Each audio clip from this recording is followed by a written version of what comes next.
Kord hooples vaene mölder, et tema tütar oskab õlgi kullaks kedrata. Tema ettevaatamatud sõnad kostsid kuninga kõrvu, kes käskis tüdruku lossi tuua. Ta sulges tüdruku õlgedega täidetud tuppa ja ütles: "Ketra need õled hommikuks kullaks või ma lasen sind hukata." Vaene tüdruk puhkes nutma. Äkitselt avanes uks ja sisenes väike mees. "Miks sa nutad?" küsis ta. "Sest ma pean need õled kullaks ketrama," nuuksus tüdruk. "Ja ma ei oska seda teha." "Mida sa mulle annad, kui ma seda sinu eest teen?" "Oma kaelakee," ütles möldri tütar õhinaga. Väike mees võttis kaelakee ja istus voki taha. Hommikuks olid kõik poolid kuldlõnga täis. Kui kuningas seda nägi, täitus tema süda ahnusega. Ta sulges möldri tütre suuremasse õlgedega täidetud tuppa ja käskis tal kõik need enne hommikut kullaks kedrata, kui tema elu talle kallis on. Taas puhkes neiu nutma ning väike mees ilmus ja küsis: "Mis sa mulle annad, kui ma seda sinu eest teen?" "Oma sõrmuse," vastas tüdruk. Väike mees võttis tema sõrmuse ja istus voki taha. Kui kuningas kõike seda kulda nägi, tegi tema süda suure hüppe. Ta sulges tüdruku veelgi suuremasse õlgedega täidetud tuppa ja ütles talle: "Kui sa suudad kõik need õled kullaks kedrata, teen ma sust oma naise. Kuid kui sa sellega toime ei tule, surmatakse sind." Veel kord tuli väike mees möldri tütre juurde ja küsis: "Mis sa mulle annad, kui ma selle sinu eest ära teen?" "Mul ei ole enam midagi anda," nuuksus neiu. Väike mees ütles: "Luba mulle, et kui sa kuningannaks saad, annad sa mulle oma esimese lapse ja ma ketran õled kullaks." Möldri tütrel ei jäänud muud üle kui nõustuda. Kui kuningas järgmisel hommikul kõike seda kulda nägi, mõtles ta: "Ma ei leia kunagi paremat naist." Nii sai möldri tütrest tema kuninganna.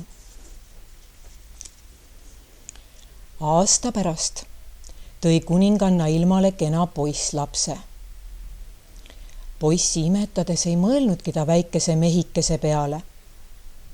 Kuid ühel hommikul oli mehike kohal ja ütles: "Anna mulle see, mida lubasid." "Kui ma seda lubasin, olin ma vaene. Mul ei olnud sulle mitte midagi muud anda," vastas kuninganna. "Aga nüüd võin ma teha su rikkamaks, kui sa unistanud oled. Mis kasu sul minu lapsest on?" "Elav hing on kallim kui rikkused," vastas väike mees. "Ma saan selle, mis mulle lubati." Kuninganna anus ja palus härdalt ja viimaks ütles mehike: "Kui sa suudad 3 päeva jooksul minu nime teada saada, võid sa lapse endale jätta." Kuninganna oli kogu öö ärkvel ja mõtles, mis võiks selle olevuse nimi olla. Kui too järgmisel hommikul tema tuppa tuli, küsis ta: "Kas su nimi on Kaspar?" "See ei ole minu nimi," vastas väike mees. "Melchior?" "See ei ole minu nimi." "Balthasar?" "See ei ole minu nimi." Kuninganna proovis iga nime, mida ta eales kuulnud oli, kuid iga kord oli vastus: "See ei ole minu nimi." Teisel päeval saatis ta oma teenri ebatavalisi nimesid otsima. Ta proovis neid kõiki, kuid väike mees vastas alati: "See ei ole minu nimi." 3. päeval tuli teener tagasi ja ütles: "Ma ei ole leidnud ühtki uut nime, aga kui ma läbi metsa kõndisin, jõudsin ma suure künka juurde. Seal nägin ma hütti. Lähedal põles lõke ja üks väike mees kepsles ringi ja laulis: täna küpsetan, homme teen napse, pärast seda võtan lapse. Napse teen homme ja küpsetan täna. Vaene kuninganna nutab hädas. Ei häbi ausust tunda saa ja Rumpelstiltskin olen ma. Järgmisel hommikul küsis väike mees kuningannalt. Teie majesteet, mis minu nimi on? Kas see on Tom?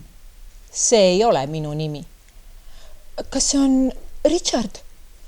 See ei ole minu nimi. Kas see on Harry? See ei ole minu nimi. Noh, kas see võiks olla Rumpelstiltskin? Vanakuri ise ütles seda sulle, karjus väike mees ja põrutas oma parema jalaga nii kõvasti vastu maad, et terve jalg maa sisse vajus. Kohutavas raevus võttis ta oma vasaku jala mõlemasse kätte ja tõmbas nii kõvasti, et rebis ennast pooleks.